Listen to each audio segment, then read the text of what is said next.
Welcome to our tutorial on how to schedule a bill payment in online banking.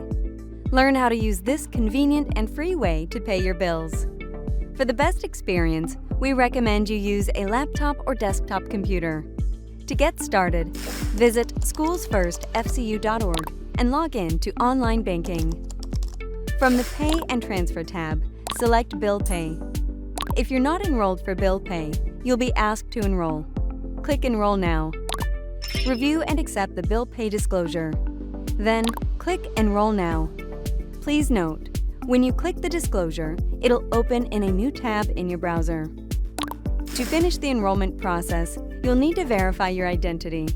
Select how you'd like to receive your verification code and follow the prompts. You'll receive a message confirming you've successfully enrolled in Bill Pay. If you're adding a new payee, click on Add Payee and enter the payee details.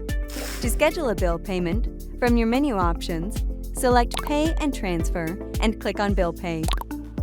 To schedule a bill payment, first, find the payee, for example, your utility company, that you want to pay.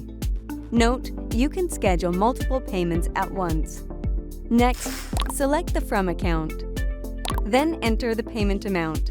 Be sure to double-check the amount you want to pay. Next, click on the calendar icon to select the withdrawal date. This is the date the money will be withdrawn from your checking account. If you want your payment to recur automatically, turn on the toggle switch. It will turn dark blue to confirm it's active. Then, follow the prompts to set up your recurring payment preferences. To complete the payment, select Continue to Review. Review your payment details and click Submit. You'll receive a confirmation message indicating you've successfully scheduled your bill payment. Thank you for watching our tutorial. We hope you found this video helpful.